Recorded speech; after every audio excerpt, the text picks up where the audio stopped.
नहीं कर रहे, गुंडागर्दी कर रहे हैं, जबरदस्ती कर रखी है देश के साथ। इसलिए आज मैं एक चीज कहना चाहता हूं, पेट्रोल की और डीजल की गाड़ियां खरीदना बंद कर दो। ये जैसे E10 वाली गाड़ियां थी, E10 वाली गाड़ियों में धक्का करके E20 ले आए, अब गाड़ियां खराब हो गई। अगले साल E10 वाली गाड़ी में E25 ले आएंगे, E30 ले आएंगे, E40 ले आएंगे, भट्ठा बैठ जाएगा। अभी तुम खरीदोगे तो E20 वाली गाड़ियां मिल रही है मार्केट में, अब उसमें E30 आ गया तो वो भी खराब हो जाएगी। पहले इनको पूरा E100 ले आने दो, उसके बाद गाड़ी खरीदना। और खरीदनी हो तो इलेक्ट्रिकल व्हीकल खरीदना, और दूसरा कोई मत खरीद, डीजल वाला भी मत खरीदना, या डीजल में भी मिलावट करने की प्लानिंग कर रहे हैं ये लोग। तो कोई गाड़ी मत खरीदना, पेट्रोल डीजल की गाड़ियां खरीदनी बंद कर दो जब तक ये E100 ना ले आए। जब तक E100 की गाड़ी बनना शुरू नहीं हो जाए अपने देश के अंदर, ये धोखा दे रहे हैं। E10 की गाड़ी में E20 डालेंगे, E20 की गाड़ी में E50 डालेंगे, E50 की गाड़ी में E100 डालेंगे। धक्का कर रखा इन्होंने। मैंने 29 कंपनियों को चिट्ठी लिखी। हमारे देश में 29 कंपनियां हैं जो पेट्रोल से चलने वाली स्कूटर, मोटरसाइकिल, SUV, कार, ये सब बनाती हैं, 4 व्हीलर 2 व्हीलर बनाती हैं। 29 कंपनियों को मैंने चिट्ठी लिख के दो ही चीज पूछी। मैंने कहा भाई ये बता दो 2023 से आपकी जो गाड़ियां बनी हुई हैं पहले, वो गाड़ियों में E20 इस्तेमाल हो सकता है क्या?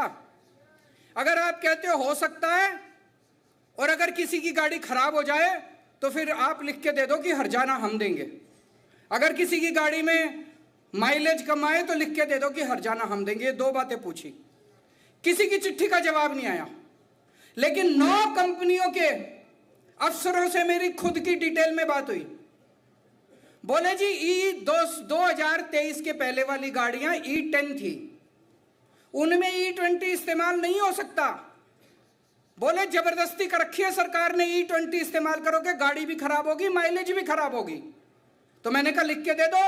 बोले लिख के देंगे, धमकी दे रहे हैं प्रधानमंत्री जी, फैक्ट्री बंद करा दूंगा, इनकम टैक्स की रेड करा दूंगा, प्लांट बंद कर दूंगा, ED भेज दूंगा। बोले धमकी दे रहे हैं, हम लिख के नहीं दे सकते। और बोले अगर हमने उनके कहने से लिख के दे दिया E20 सही है, तो बोले फिर कंज्यूमर आ जाएगा, कंज्यूमर कोर्ट में जाके कहेगा हमारा हर्जाना दो। बोले ना ये लिख के दे सकते ना वो लिख के दे सकते। तो जबरदस्ती का रखिए। एक चुटकुला सुना करते थे कि एक बारी रशिया, अमेरिका और इंडिया तीनों की पुलिस के बीच में कंपटीशन हुआ। रशिया की पुलिस आई, अमेरिका की पुलिस आई और मोदी जी की पुलिस गई। एक शेर को जंगल में छोड़ दिया, पुलिस को कहा भाई इस शेर को पकड़ के लाओ। तो रशिया की जो पुलिस थी वो 5 दिन में शेर को पकड़ के ले आई। अमेरिका की पुलिस 1 दिन में शेर को पकड़ के ले आई। मोदी जी की पुलिस 1 दिन बीत गए, 2 दिन बीत गए, 3 दिन बीत गए, पता ही नहीं चला, आई नहीं पुलिस। तो अंदर जाके देखा तो मोदी जी की पुलिस ने कुत्ते को पकड़ रखा, मार रहे हैं उसको, बोल मैं शेर हूं, बोल मैं शेर हूं। यही हाल कर रखा है इन्होंने हमारे साथ। E20 ठीक है, E20 ठीक है। अरे कहां से ठीक है? ये इतने सारे लोग झूठ बोल रहे हैं। और अब तो जो बीजेपी वाले थे ये कह रहे हैं एंटी नेशनल हैं, ये कह रहे हैं ये तो विपक्ष का एजेंडा है। जो बीजेपी वाले थे वो भी गालियां दे रहे हैं अब इनको। अब एक सबसे बड़ी बात उठती है, इथेनॉल पेट्रोल से महंगा है ना मनीष? 40-50 रुपए का टैक्स सारे अगर घटा दो तो 50 रुपए के करीब पेट्रोल पड़ता है, और टैक्स सारे हटा दो तो 70 रुपए का इथेनॉल पड़ता है। इथेनॉल महंगा है पेट्रोल से। इथेनॉल की माइलेज कम है क्योंकि कैलोरीफिक वैल्यू कम है। ये कह रहे थे इथेनॉल से फॉरेन एक्सचेंज बचती है, वो भी कई लोगों ने आर्टिकल लिख के कैलकुलेशन करके कोई फॉरेन एक्सचेंज नहीं बचती। कह रहे थे इथेनॉल से किसान को फायदा हो रहा, कोई किसान नहीं फायदा हो रहा। इथेनॉल के जहां प्लांट लगे हुए हैं वहां 20-20 किलोमीटर तक सारा पानी बर्बाद हो गया, पोल्यूशन हो गया, सारी जमीन खराब हो गई आसपास की, किसान दुखी हैं उससे। तो अगर इथेनॉल से कोई फायदा नहीं है तो जबरदस्ती क्यों कर रही है सरकार? कोई बता सकता है? ये जो कुछ लोग कह रहे हैं कि गडकरी जी को फायदा पहुंचाने, मेरे को नहीं लगता मोदी जी को गडकरी के बच्चों में कोई इंटरेस्ट है। मेरे को नहीं लगता कि मोदी जी गडकरी के बच्चों का मुनाफा कराने के लिए ये करवा रहे हैं। अमित शाह के बच्चे होते तो शायद फिर भी मान लेते। गडकरी के बच्चों का मुनाफा कराने के लिए मोदी जी ने इथेनॉल देश के ऊपर थोप दिया, ये मैं मानने को तैयार नहीं हूं। मोदी जी और गडकरी में कितनी दोस्ती है ये हम सब जानते हैं। तो मोदी जी पूरे देश में इथेनॉल क्यों थोप रहे हैं बताओ। आज मैं पिछले कुछ दिनों से रिसर्च कर रहा हूं, मैं आपको बताता हूं। अभी कुछ दिन पहले इंडिया और अमेरिका के बीच में ट्रेड डील साइन हुई। उस ट्रेड डील में लिखा हुआ है कि अगले 5 साल में इंडिया को $100 बिलियन का अमेरिका से सामान खरीदना कंपलसरी है। $100 बिलियन का। अब क्या खरीदें? कुछ खरीदने को है नहीं, जबरदस्ती खरीदना पड़ेगा।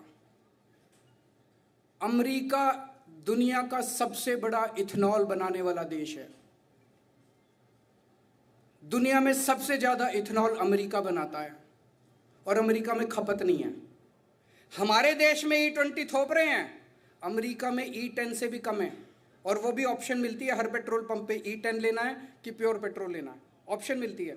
वहां पे E10 है, वहां E20 नहीं है, यहां अब इथेनॉल कहां बेचे अमेरिका? आपको यह जान के ताज्जुब होगा कि 2-3 साल पहले इंडिया जितना इथेनॉल इंपोर्ट करता था, पिछले साल उससे दुगना इंपोर्ट करने लग गया। और अब ये E20 लागू करने के बाद इस साल पिछले साल के मुकाबले 5 गुना इथेनॉल इंपोर्ट किया जाएगा, 5 गुना ज्यादा। और आपको यह जान के और ज्यादा ताज्जुब होगा, ये सारा का सारा इथेनॉल अमेरिका से इंपोर्ट किया जाएगा।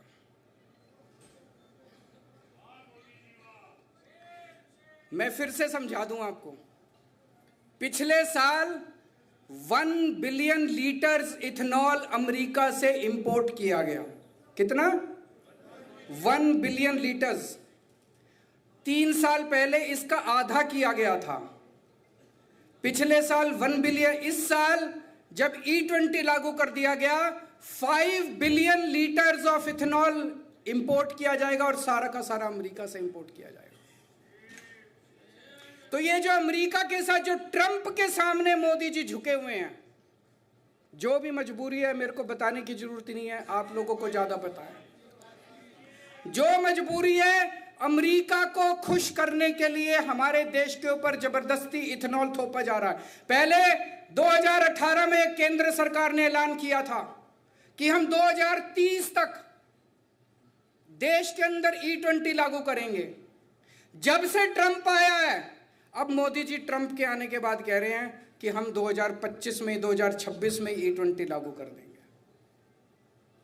तो मोदी जी की जो मजबूरी ट्रंप के सामने है, ट्रंप ने जो मोदी जी की गर्दन पकड़ रखी है, जो हाथ पकड़ के मरोड़ रखा है मोदी जी का, उसका भुगताना आज हमारे देश के लोग 1 billion litre 5 billion litres 5 billion litres का मतलब हुआ लगभग $2.5 बिलियन। एक साल में $2.5 बिलियन का इथेनॉल हम अमेरिका से खरीदेंगे।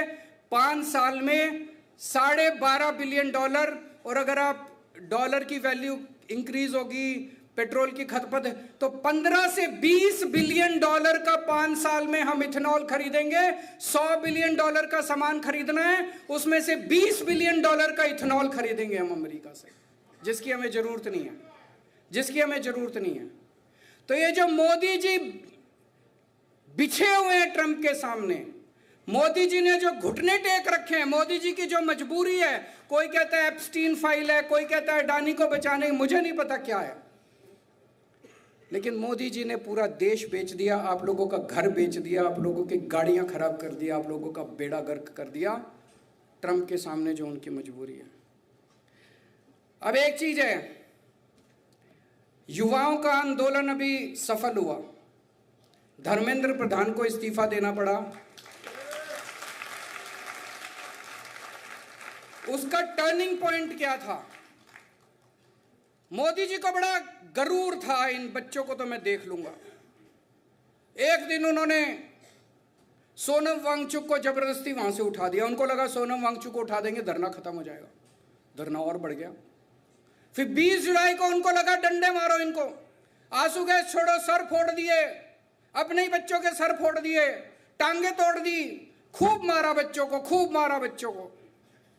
उनको लगा माँ बाप डर जाएंगे, बच्चे डर जाएंगे, डर जाते हैं, अपने माँ बाप भी डर जाते हैं। माँ बाप कहते हैं खबरदार जो गया तो, बच्चे भी डर जाते हैं कि मैं वहां जाऊंगा तो पिटाई। कुछ तो चमत्कार हुआ, एक बार तो जंतर मंतर खत्म हो गया। रात होते होते 4000, 5000, 10,000 लोग 20 तारीख की रात को जंतर